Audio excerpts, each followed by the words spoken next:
Alfred and Bonka's Communication Television. August 12, 2026.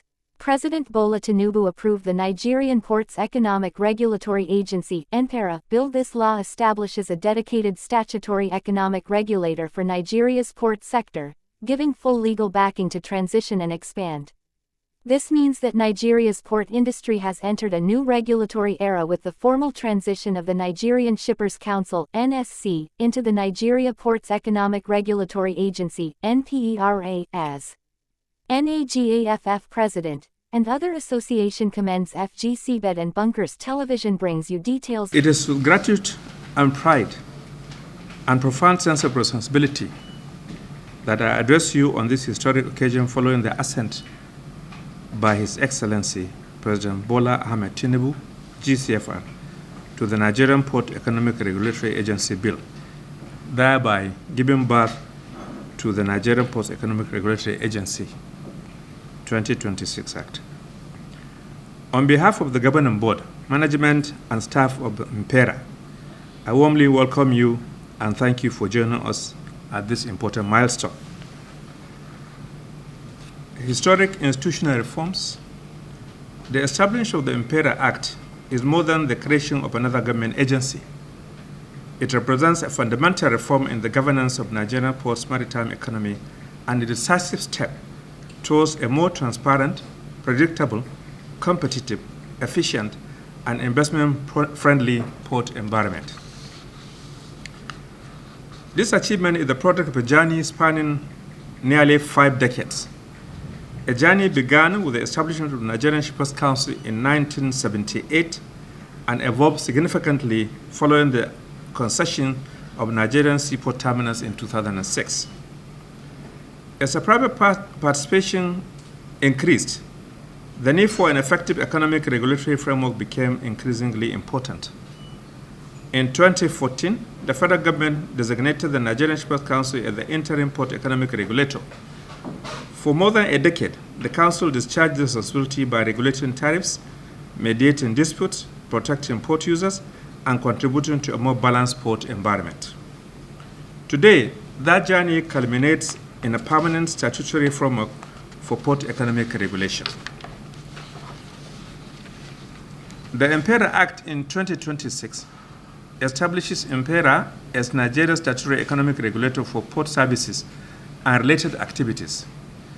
Its responsibilities include tariff and charges regulating, licensing and regulatory standards, service quality, fair competition, commercial dispute resolution, trade facilitation, and protection of port users. Speaking at NPERA officer at press briefing in Lagos, Chairman of the NPERA Governing Board, Drive, Ibrahim Shama, described the transition as a major institutional reform designed to create a more transparent, predictable and competitive port environment. Our regulatory philosophy will be founded on 5 principles. 1. Transparency. 2. Fairness. 3. Predictability. 4. Efficiency. And 5. Accountability. We will regulate firmly where necessary, but always fairly. We will enforce the rules while ensuring that the rules are clear. We will protect legitimate commercial interests without compromising the public interest. Trade facilitation and national competitiveness. Nigeria cannot aspire to be a leading African economy if the movement of goods through its ports remain unsuccessfully costly. NPERA will therefore use its statutory mandate to support trade facilitation, reduce unnecessary regulatory obstacles, promote efficient cargo movement, and contribute to making Nigeria a more attractive destination for trade investment. On the issue of overlapping functions, Shama said, NPERA will depend on collaboration. We will work closely with Nigerian Ports Authority, NIMASA, Nigerian Customs Service, relevant ministries, departments and agencies, and all stakeholders within the maritime ecosystem. We will also maintain continuous engagement with terminal operators, shipping lines, freight forwarders, clearing agents, importers, exporters, manufacturers, logistic companies, labor, investors, and organized private sector groups. We will listen, we will consult, we will use evidence, we will communicate very clearly. He further explained what port users should expect going forward. Our stakeholders should expect a regulator that is firm when necessary, but fair, transparent, and predictable at all times. Tariffs, accountability, and digital regulation. One of Imperia's most visible responsibilities will be the regulation of tariffs, rates, and charges. Our approach will be guided by transparency, evidence, and fairness. Port users should understand what they are paying for, while service producers should understand the basis on which regulated charges are determined. Our dispute resolution mechanism will be accessible, timely, and credible. Impera will not see itself as an adversary of industry, but as a fair referee required for a well-functioning market.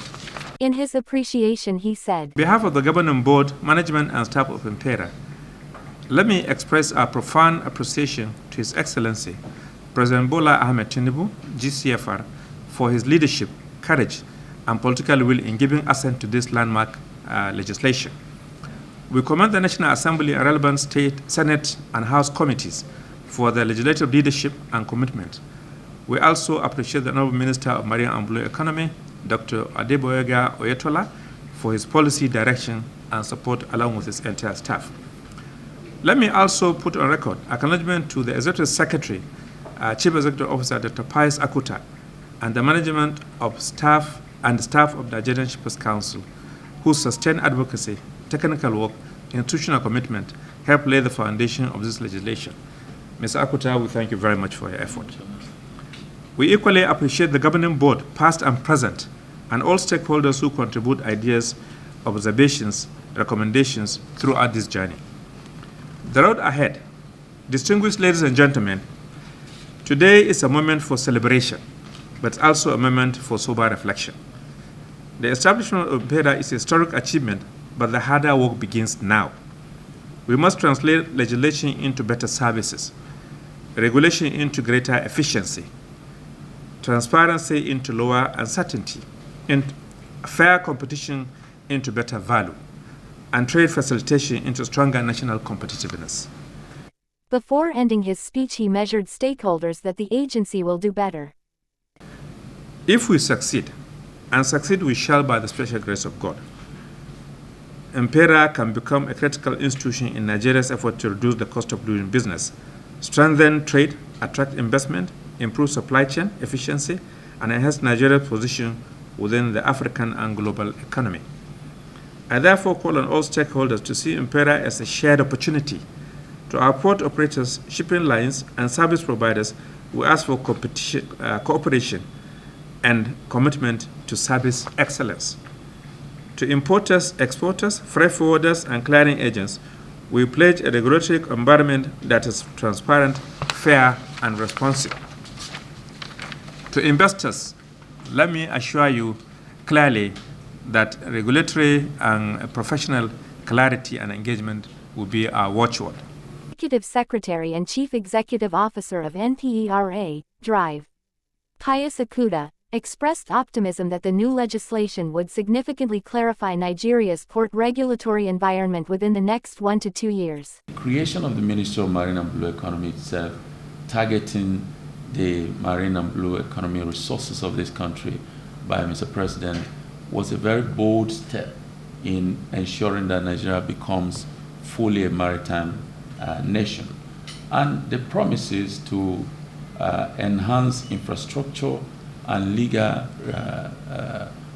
regimes of agencies working within the sector is being met by the President. So it is clear that the President is intentional about making Nigeria a maritime nation, majorly a hub for maritime logistics within West and Central Africa and beyond. And today, this bill, having been signed by the President, further shows the commitment of this administration to not only diversify the economy of this country, but to enhance the economy of this country, create more jobs, and also have value adds in the maritime sector.